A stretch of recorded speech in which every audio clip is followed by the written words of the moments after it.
এই टहटह गरम रे पोस्त आम शरीर को ठंडा रखी थाए सेतिपाई आज मु आपण मानक पई आनिची आलू पोस्तर रेसिपी। एई वीडियो माध्यम रे मु आपण मानक सहित शेयर करिपि पोस्त को रांधिबार सठिक वे। नमस्कार, जय जगन्नाथ। मु मो चैनल सीजन्स एंड बाइट्स रे आपण समस्त को स्वागत जणाउछि। ताहले चलतु रेसिपीटी स्टार्ट करिनबा। प्रथमे मु एठी नै जाइछि 2 बड़ चामच पोस्त। पोस्त को आमे बाटिकी व्यवहार करिबा, सेतिपाई ताकु 2 घंटा पूर्वरु आपण भलो भाबरे अल्प किछि पानी देइकी बतुरै नेबे। पोस्तरे पानी देई सारला परे आपण कोनसी चामच साहाय्य ताकु भलो भाबरे गळै नेबे, नहले पोस्त सब पानी ऊपर भासिबो जा द्वारा कि भलो भाबरे से बतरिबो नाही। आपण केबे भी हेले पोस्त को सुखिला बाटिबे नाही। जति बाटिबे सुखिला सेइथिरु तेल अलगा हेइजिबो जा द्वारा कि तार स्वाद कमी जिवो। सेतिपाई आपण सदा बेले ताकु पानी रे बतरै कि बाटी नेबे। एठी देखंतु 2 घंटा हेई सारलानी। एबे आमे पोस्त को भलो भाबरे पानी रु छाणी आनिबा। कोनसी चा स्ट्रेनर रे आपण ताकु छाणी पारिबे। पोस्तरे पकै नबा अल्प किछि राग पई कंचा लंका। मु एठी 2टी कंचा लंका पकै नेइछि आ अल्प किछि पानी देई देइछि। मने रखिथिबे अल्प पानी देबे, नहले बाटिया पई बहुत असुविधा हबो। सेति पई अल्प पानी रे ताकु भलो भाबरे फाइन पेस्ट्री बने नेबे। एबे चलंतु आमे गैस ऑन करिकि मु सेइथिरे पैन बसै नेइछि आ सेइथिरे 2 बड़ चामच रिफाइन तेल पकै नेइछि। आउ फुटै नबा। एथिरे आमे कला जीरा पाखापाखि हाफ छोट चामच कला जीरा को आमे फुटै नबा। ता सहित आमे एठी 2टी सुखिला लंका को फुटै नबा। कला जीरा को भलो भाबरे तेल रे फुटिया पई देबे, जहा द्वारा कि फ्लेवर आ तार बास्ना बहुत भलो आसीबो रेसिपी भितरे।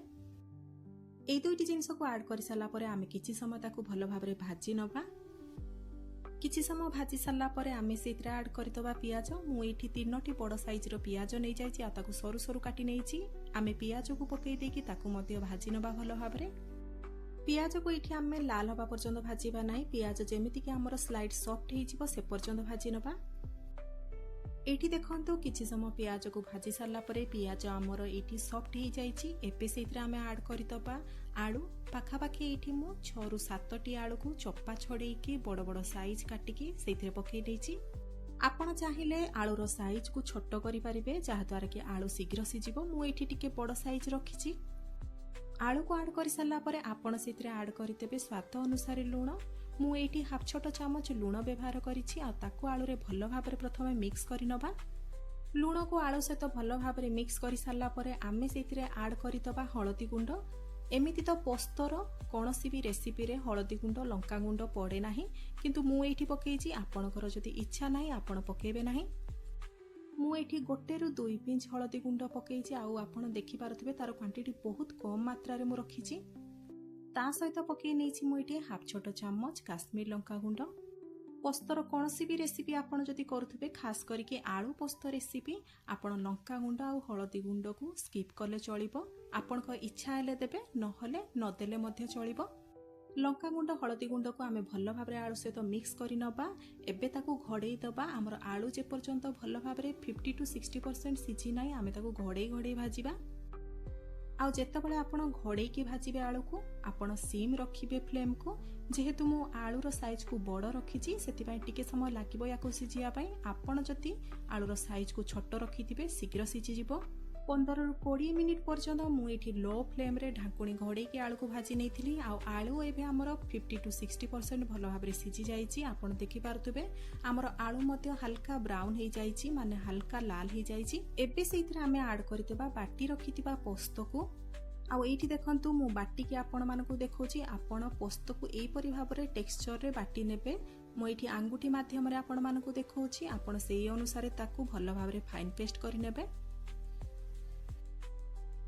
एते चलंतु आमे आलू ओपरे पोस्तर बटा को पकै नबा। ता सहित पकै नबा आमे जेतिकी भी पोस्त बटा करथिले सेई अनुसार पानी। जेतेबेले भी आपण पोस्त बटा पकाउछंती सेइथिरे एक्स्ट्रा पानी न देकी आपण एई परि भाबरे ता परे पानी देबे। आ सेइथिरे आपण कोनोसी जिंस कसिबे, देखिबे बढ़िया फ्लेवर आसीबो। आ पोस्त को भी बेसी समय कसिबा किछि दरकार पड़िबो नाही। पानी ऐड करि देकी मु भलो भाबरे मिक्स करि नउछि। आ ताकू पुणी थरे ढाकुणी घोड़े दउछि, जहा फल रे कि हमर पोस्त सेई भितरे लो फ्लेम रे कसी हे जिवो। आ आलू मध्ये सिझि जिवो। एठी देखंतु पाखापाखि 5 मिनिट पर्यंत मु एठी लो फ्लेम रे ताकू बसै नैथिली। आ एबे आपण देखि पारुथिबे तेल अलगा हे गलाणी हमर मसला रु। आलू मध्य आमर फुली एठी सिझी आसिलानी। आपण चाहिले एहीपरि भाबरे खाई परिबे, नहले आपण चाहिले एथिरे आउ किछि परिमाणर पानी ऐड करिकि ताको किछि समय फुटेइ नेबे।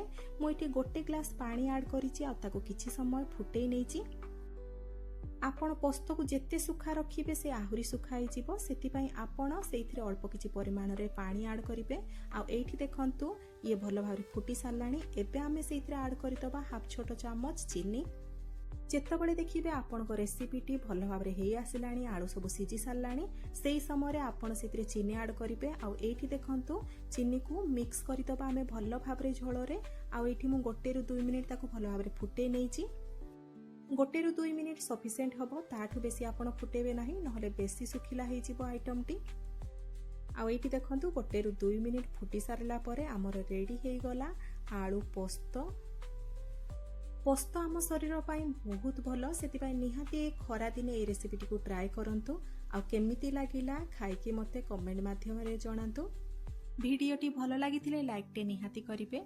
भिडियोटी जदि पसंद आसीथिबो सांगसाथी बंधु बांधव मानक सहित शेयर करिवे। मो चैनल ले जदि नुआ आछंती कि मो चैनल को सब्सक्राइब करि नाहंती प्लीज सब्सक्राइब करि नेबे।